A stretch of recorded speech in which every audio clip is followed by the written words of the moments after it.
All right, what's up, y'all? So this part 8 of the little dick energy, right? Okay, boom. So let's talk about. So I'm gonna give y'all a couple of identifiers on how to identify somebody who has little dick energy. Now I spoke about some of these in the video, but these are just like the most blatant ones, right? Okay. So like I said in part 6, a man that has no solutions is the problem.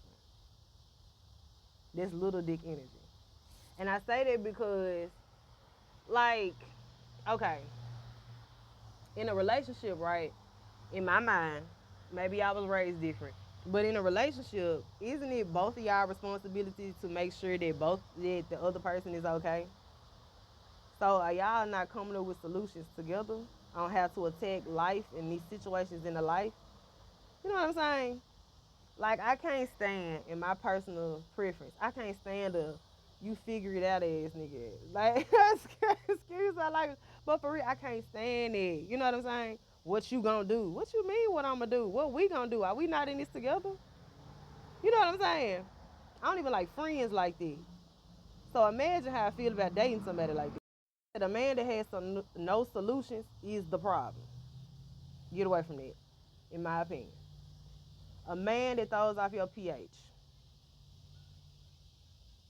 isn't identified. Now that's kind of tricky, right? Because like I said, that's your body telling you that something is going on with this individual, right? And it doesn't necessarily mean that they're not good for you, but it's an indicator like, hey, you throwing off my pH, something within you is not right.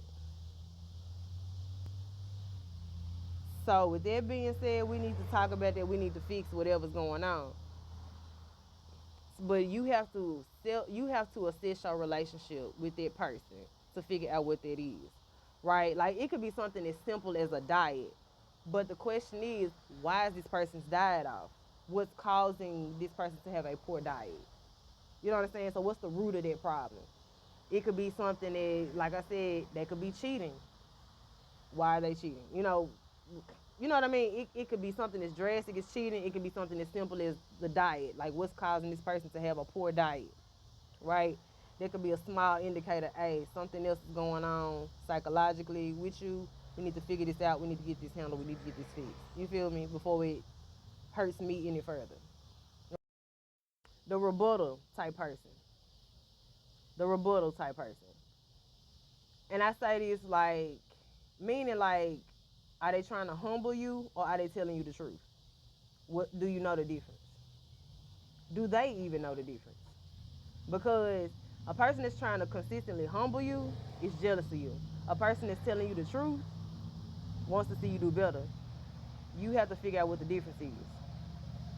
Like, are you hyping me up because you happy for me, or are you consistently trying to poke holes in everything that I'm happy about?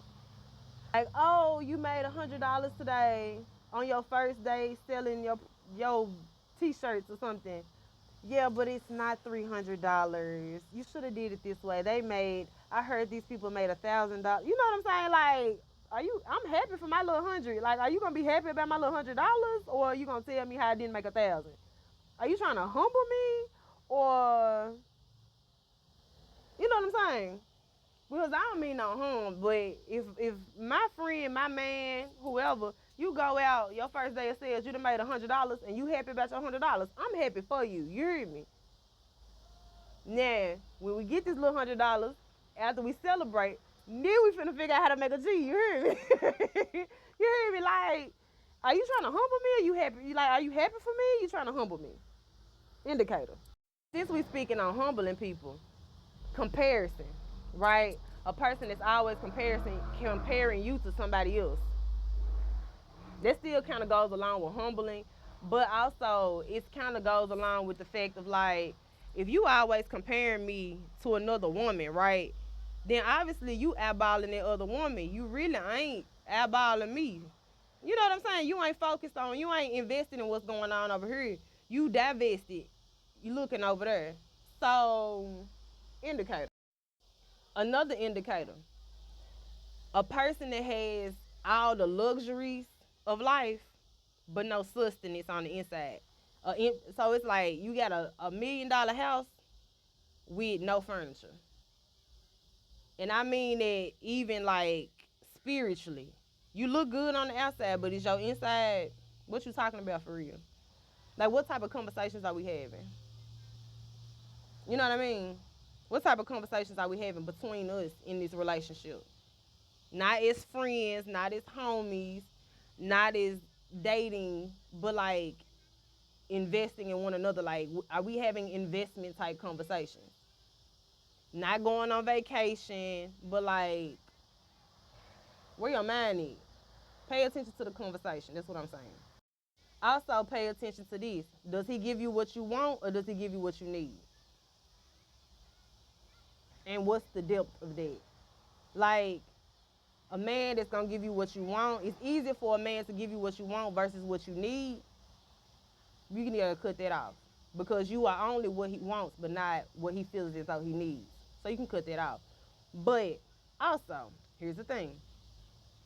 But also pay attention to a person. Like, if you ask them for something, right? Let's say you ask them for something that you need, like um food. We'll just say food, right? Like, are you gonna give me a doggy bag or you gonna give me the quality that you feel like I'm worth and deserve? Pay attention to that. hmm Also, remember how I said both of these types of womanizers, right? The alpha and the beta, they always sell you a dream in the beginning. Usually they good at love bombing. So if it comes too fast, just understand, fast money, it come and go fast, okay? So give it a little amount of time. He ain't gonna be the same person. Just give it a little amount of time, play it cool, and we see if he changes to somebody else when you really, really need them to show up. Now these are just a few indicators, okay? Just a few indicators, blatant, obvious indicators. Oh yeah, one more. Are you worse with them than you were without them? Like, are you losing things being with them? Your car, your career, your job, your mind, your money, your time. You settling for stuff you usually don't do to try to satisfy this person, right? Are you losing things by being with them? Or are you gaining by being with them? So these are just a couple of things to look out for. Okay? But yeah. Yeah. Mm-hmm. All of this is little dick energy. Sorry about this, shaking the camera. But all of this is little dick energy. And if you're not careful, it will drain you little by little.